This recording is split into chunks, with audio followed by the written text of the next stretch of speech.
ونشهد أن لا إله إلا الله وحده لا شريك له ونشهد أن محمدا عبده ورسوله صلى الله تعالى عليه وعلى آله وأصحابه وبارك وسلم تسليما كثيرا الذي أرسله بالحق بشيرا ونذيرا وداعيا إلى الله بإذنه وسراجا وقمرا منيرا أما بعد فأعوذ بالله من الشيطان الرجيم بسم الله الرحمن الرحيم إن أول بيت وضع للناس للذي ببكة مباركا وهدى للعالمين وقال سيدنا رسول الله صلى الله عليه وسلم بين بيتي ومنبري أهل الجنة أو كما قال عليه الصلاة والسلام وقال تعالى إن الله وملائكته يصلون على النبي يا أيها الذين آمنوا صلوا عليه وسلموا تسليما اللهم صل على سيدنا وعلى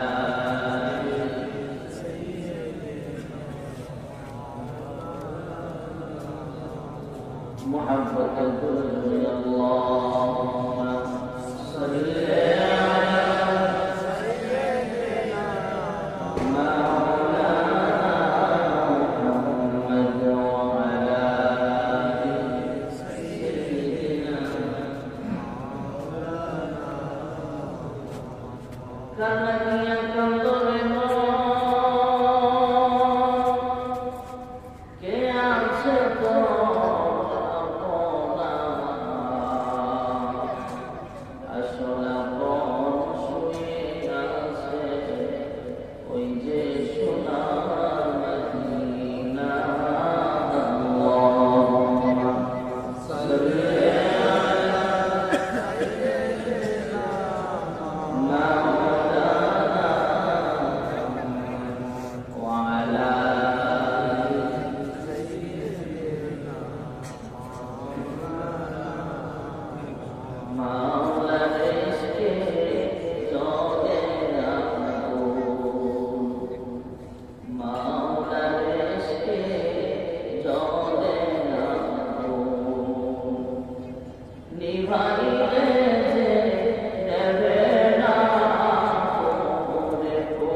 বিভিন্ন মসজিদ মাদ্রাসার আইম্মাই মাসাজিদ সহ সম্মানিত ওলামায়ে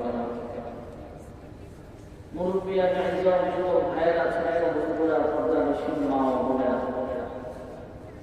মহান মালিকের দরবারে অসংখ্য অগণিত শুকরিয়া যে মহান মালিক দয়া করে মানা করে আমাদেরকে দুনিয়ার বিভিন্ন ঝামেলা থেকে ফারেক করে গুনাহের কাজ থেকে দূরে করেছে, এমন সুন্দর একটা জান্নাতের বাগান সাজাইবার আমাকে আপনাকে আশার বছর তৌফিক আল্লাহ দান করেছেন। আমরা বেজার না খুশি দিল থেকে সমস্ত উচ্চ আওয়াজে বলি আলহামদুলিল্লাহ। আমার গত রাত্রে মাহফিল ছিল কুমিল্লা, গত রাত্রে বাড়িতেই ছিলাম। কুমিল্লা থেকে আপনাদের এখানে আসা আমার ইচ্ছে ছিল ৯টার আগে আইসা খানা খাওয়া দাওয়া করবো, রেস্ট নিব।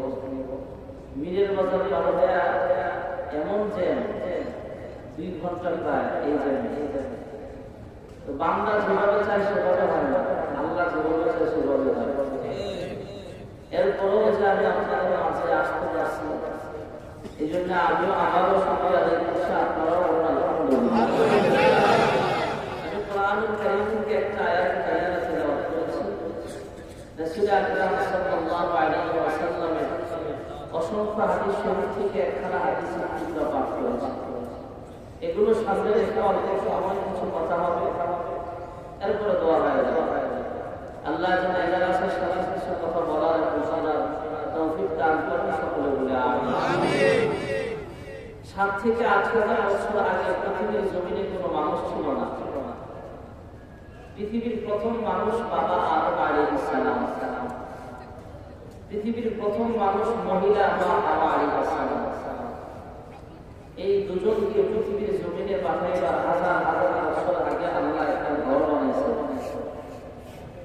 সেই ঘরটা মানুষের বসবাসের ঘর নয়, দোকানদার মেয়েকে বানাইবার ঘর না, রান্না ঘর না, সেই ঘরটা হলো ইবাদতের ঘর। সুবহানাল্লাহ।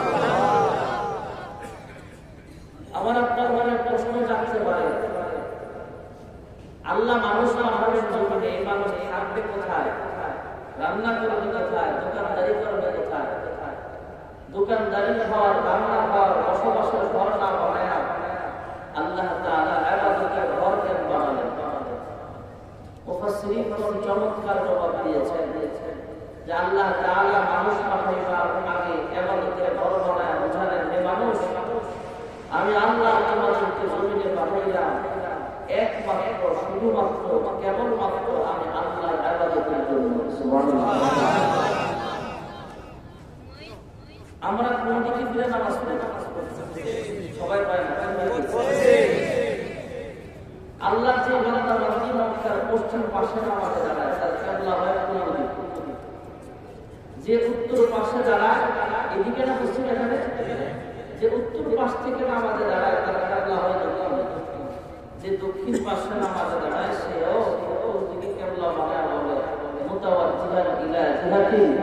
الكعبة الشريفة الله أكبر سبحان الله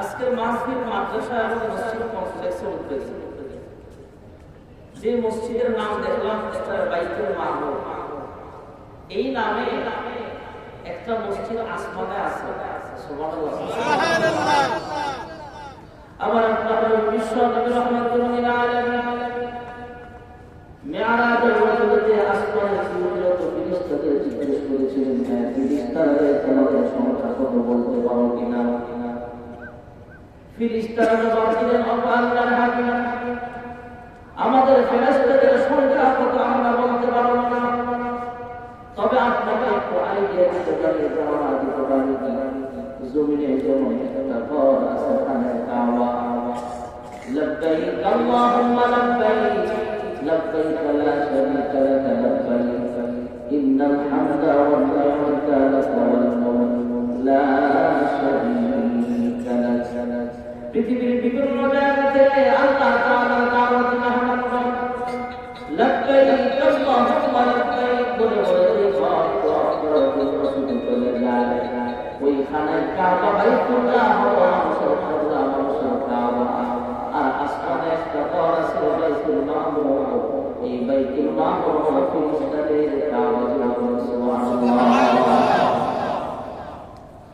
قال سيدنا رسول الله صلى الله عليه وسلم فإذا هو يدخله كل يوم 70,000 ملك لا يعلمون إليه أو كما قال النبي عليه الصلاة والسلام ফেরেশতারা জানায় দিলেন আল্লাহর হাবিব জমিনের ঘর খানা কাবা হলো মানুষের কাবা মানুষের কাবা মানুষ তওয়াফ করে আর আসমানের বাইতুল মামুর সৃষ্টি লগ্ন থেকে প্রথম দিন 70,000 ফেরেশতা এই ঘরটাকে তওয়াফ করেছিলেন দ্বিতীয় দিন এই 70,000 ফেরেশতাদের সুযোগ নাই নতুন 70,000 ফেরেশতা এই ঘরটাকে তওয়াফ করেছিলেন তৃতীয় দিন আবার নতুন 70,000 ফেরেশতা এই ঘরটাকে তওয়াফ করেছেন আল্লাহর হাবিব এক দিন নয় দুই দিন নয় কিয়ামত পর্যন্ত নতুন নতুন 70,000 ফেরেশতা এই ঘরটাকে তওয়াফ করবে একবার যে ফেরেশতা তওয়াফ করেছে কিয়ামত পর্যন্ত দ্বিতীয়বার যখন সিরিয়াল নাযিল করেন সুবহানাল্লাহ ফেরেশতারা বাইতুল মামুর তওয়াফরত অবস্থায় মানুষের কাছে ডাক দিয়ে বলে হে পরওয়ারদিগার আলাম ওয়া কাবার মালিক হে বাইতুল মামুরের মালিক আল্লাহ আমরা আপনার কাছে ক্ষমা প্রার্থনা করছি আপনি আমাদেরকে ক্ষমা করে দেন আল্লাহ তাআলা প্রতি আওয়াজ দিয়ে বলতে চাইলেন ফেরেশতারা তোমাদের আমল আমার কোনো গুনাহ নাই আমি আল্লাহ তাআলা ফেরেশতাদেরকে গুনাহ করার কোনো শক্তি দেই নাই ফেরেশতারা সব সময় আল্লাহ তাআলার হুকুমের বাস্তবায়ন করে সুবহানাল্লাহ লা ইয়াসুনা আল্লাহ মা আমারুহুম ওয়া ইয়াফআলুনা মা ইউমারুন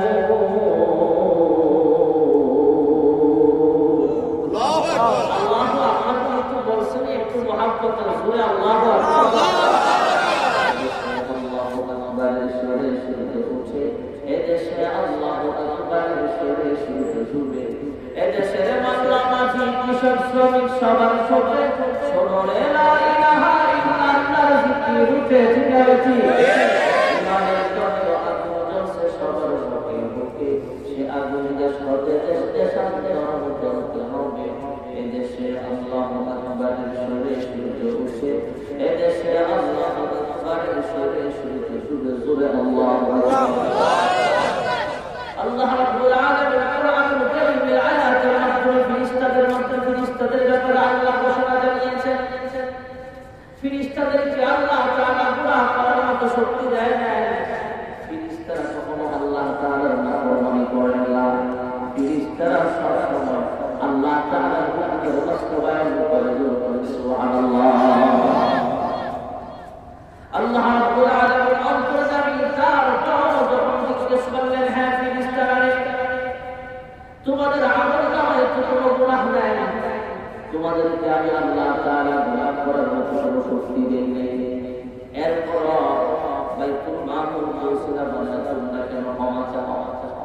ফেরেশতারা মালিক আদম আপনি আমাদেরকে বলেছিলেন ওয়া ইযা ক্বালা রাব্বুকা লিল মালাইকাতি ইন্নী জা'ইলুন ফিল আরদি খলিফা ক্বালু আতাজ'আলু ফীহা মান ইউফসিদু ফীহা ওয়া ইয়াসফিকু الدماء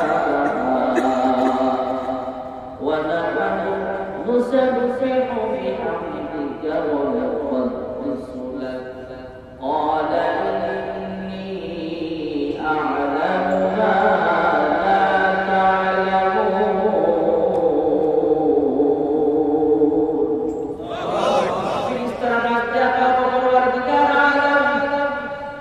আদম মালাইকার আগে যখন আপনি আমাদের সামনে বলেছিলেন আমরা জবাব দিয়েছিলাম আয় আল্লাহ আমরা ফেরেশতারাই তো আপনার তাসবিহ তাহলিল পাক করি আপনার নাফরমানি করি না আমরা ইবাদতের জন্য যথেষ্ট যে কথাবার্তাগুলো বলেছিলাম এইগুলো আমাদের অন্যায় হয়ে গেছে আপনি আমাদেরকে ক্ষমা করিয়া দেন।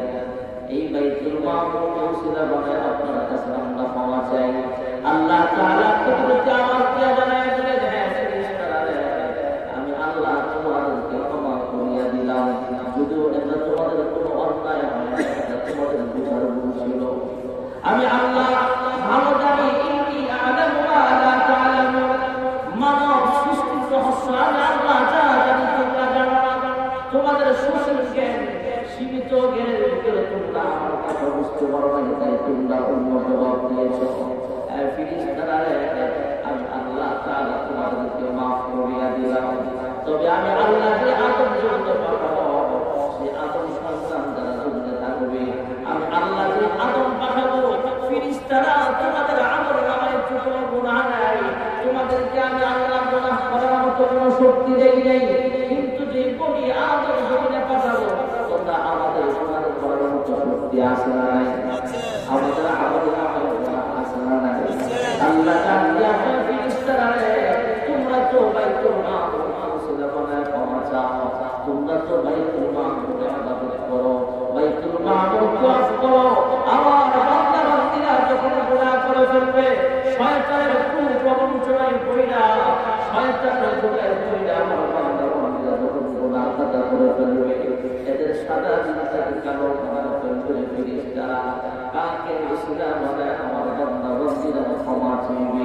হে ফেরেশতারা যাও জমিনে যাও এই বাইতুল মামুরের বরাবর জমিনে একটা ঘর বানায় সুবহানাল্লাহ।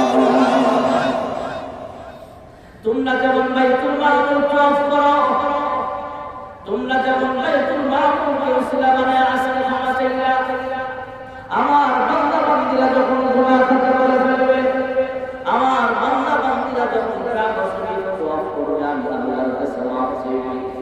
আমার বান্দা বান্দীরা যখন কাবা শরীফকে কিবলা বানায় নামাজ পড়বে আর আমি আল্লাহর কাছে কাঁদবে এই কাবা ওসিলা বানায় আমার বান্দা বান্দী যখন আমি আল্লাহর কাছে ক্ষমা চাইবে ফেরেশতারা আমি আল্লাহ তাআলা আমার বান্দা বান্দীদের জিন্দেগির সব গুনাহ খাতাগুলো মাফ করে দেব। ক্ষমা চাও তুমি যদি পাপ দরিয়ায় ক্ষমা করে দিবেন প্রভু দয়া মিলায় দরগাহে কেন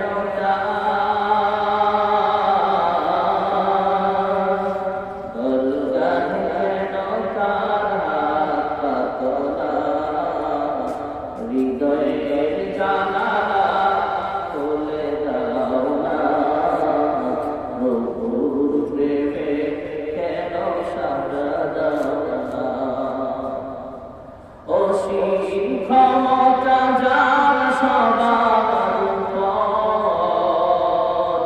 যার নামে হয়ে যায় ঝরনা অসীম ক্ষমতা যার সবার উপর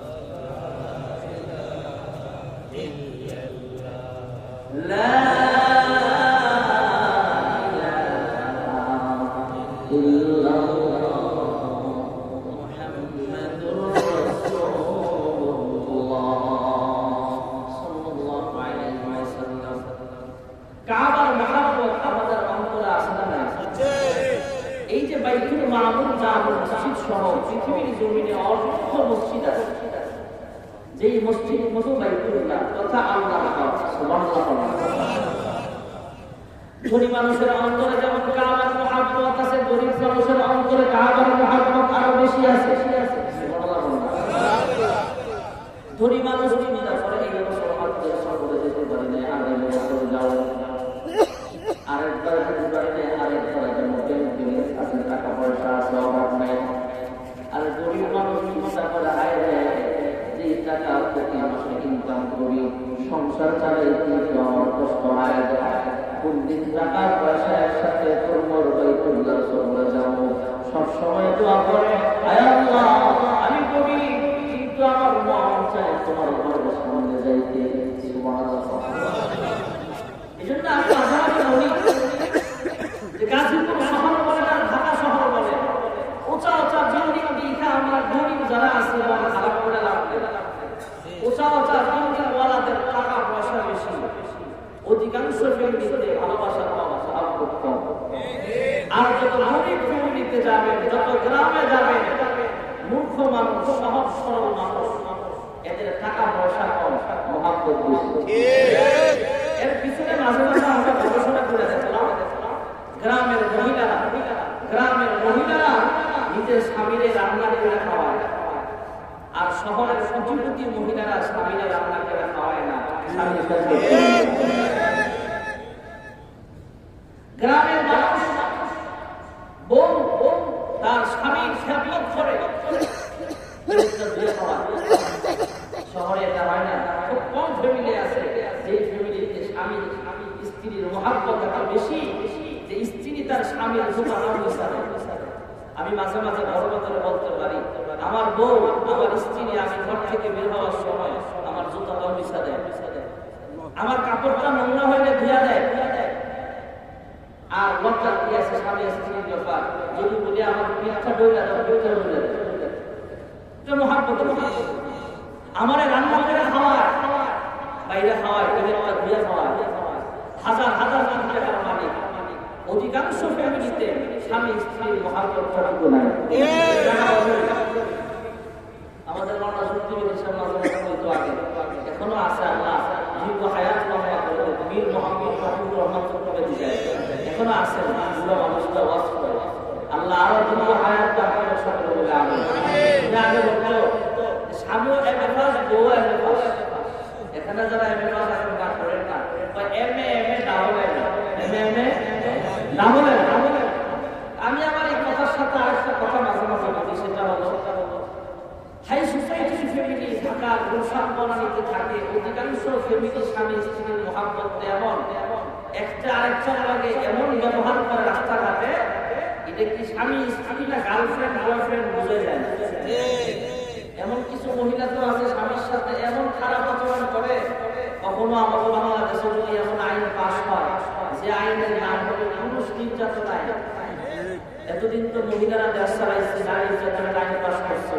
এখন যেহেতু মাশাআল্লাহ পুরুষ ক্ষমতা আছে, কখনো আইন হইতেও পারে পুরুষ নির্যাতন আইন।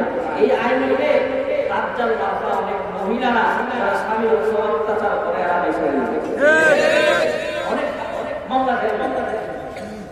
তো ঢাকা শহরে হাই সোসাইটির ফ্যামিলি, উচ্চ শিক্ষিত ফ্যামিলি একটা নাম লয়ে ডাকে, জামার নাম আছে সাগর, বউ মানুষের নদী। একটা নাম লয়ে ডাকে, আমরা গরিব মানুষ, আমরা তো জামাই বউ নই, আর এরা তো জামাই বউ করে, এরা হাজবেন্ড আর ওয়াইফ। একটা নাম লয়ে ডাকে, হে সাগর হেও ডাকতে, হে নদী কামিয়া। তো বলা একটা বড় হয়েছে, আল্লাহ দিছে একটা সন্তান, হেও কথা শিখছে, হেও ডাকতে, হে সাগরে হে নদী এদিকে একটা বেজাল কমসনা বাড়ছে। রাত্রেবেলা স্বামী স্ত্রী পরামর্শ করে বলা যখন ঘুমায় গেছে, একটা আরেকটা কি করা, সাগরে নদী ডাকতে কি করবো, আমরাই তো শিখিয়েছি স্বামী রক্ষা দিয়ে। আব্বা আম্মা ডাকটা কেমনি শুনে মহিলা মানুষ মাঝে মাঝে একটু বন্ডিটি বেশি করে। দেখেন না আমাদের দেশের এক মহিলা বেশি বন্ডিটি করে এখন দিল্লি গিয়ে বলে আমাদের দেশের যারা বেশি মা ডাকে, মা বলে বাবা নিজের মা ভবনে তোমার মা ডাকে নাই, মা সব ছুঁয়া নিজের জান বাঁচায় দুনিয়া দিয়ে বলি কালকে তো মাশাআল্লাহ ধানমন্ডি ৩২ তিনটা আর কিছু বললাম না বাকিটা করছে বলার উদ্দেশ্য হলো সুপর্ণিত মহিলা আছে নদী ওপরলি ফেস আল্লাহকে জান দিয়া কয় ইয়ার করার আমি তোমার জান ইশারা করছি আমার নাম নদী আমার কাছ থেকে কিছু বলাই শিখছে সাগরের নদী আর ওর কারণ নদী আমরা একটু আল্লাহ শুনে লাগবো স্কুলের লেগে তোমার আমি দেখতে আব্বা তোমার দেখতে আম্মা নেজার কমলা বাবা এই তো হাই সোসাইটি ফ্যামিলির কথা কই না এবার গ্রামের সাধারণ মহিলার কথা শুনেন এক মহিলা বাস্তব ঘটনা আমরা এলাকায় এক মিনিট জামাই নাম আসলে রহমতুল্লাহ কিন্তু সালাম ফিরে থেকে রহমতুল্লাহ আসলে না গ্রামের সহজ সরল মানুষ গরিব মানুষ এই পিটিয়ে জীবনের মুখ দিয়ে স্বামীর নাম দিতে মানে বেটি রহমতুল্লাহ না দিয়ে সালাম ফিরে বেটি মাশাআল্লাহ যদি আগিলা লাগে মানুষ ইস্তেকবার করছে বেটি সালাম ফিরে এইভাবে আসসালামু আলাইকুম আমগরে ইলা কেমন সহজ সরল আমি নাম মুখ দিয়ে বলবো আসসালামু আলাইকুম রহমতুল্লাহ বলতে আমগরে ইলা কেমন সহজ সরল আম্মা জান খাদিজা আল্লাহর হাবিবের 15 বছরের বড় ছিল আল্লাহর হাবিবের সাথে যখন বিয়ে হয় আল্লাহর হাবিবের বয়স হলো 25 আম্মা জান খাদিজার বয়স 40 বড় হওয়ার পর বিবাহের পর থেকে কখনো আল্লাহ হাবিবকে নাম বলে ডাকে না ডাকতো হে আবুল কাসেম সুবহানাল্লাহ গ্রামের মানুষ গরিব মানুষ সহজ সরল মানুষ মহাব্বত বেশি ভালোবাসা বেশি ভাই বোনের সম্পর্কের মহাব্বতটাও গরিবের ভিতরে এখনো আছে ধনী মানুষের ভিতরে মহাব্বত কম প্রতি বেশি মহাব্বত কম স্বামী স্ত্রীর মহাব্বত কম টাকা পয়সা বেশি দৌলত বাড়ি গাড়ি সব আছে কিন্তু স্বামী স্ত্রীর মহাব্বতটা অনেকে পায় না আলহামদুলিল্লাহ গ্রামের মানুষ যারা গরিব মানুষ যারা টাকা পয়সা কম কিন্তু ভালোবাসা বেশি তেমনি ভাবে শহরের ধনী মানুষরা যেমন আমার মহাব্বত আছে এই শহরে যারা দিন মজুর মানুষ যারা গার্মেন্টসের শ্রমিক যারা দিন মজুর রিক্সা চালক ঠেলা গাড়ি চালাক কনস্ট্রাকশনের কাজ করে গরিব মানুষ কাজ করে রাস্তায় কাজ করে ইটবালুর কাজ করে এই মানুষগুলো মানুষটার অন্তরে ধনী মানুষের চাইতে কাবার মহাব্বত আরো বেশি সুবহানাল্লাহ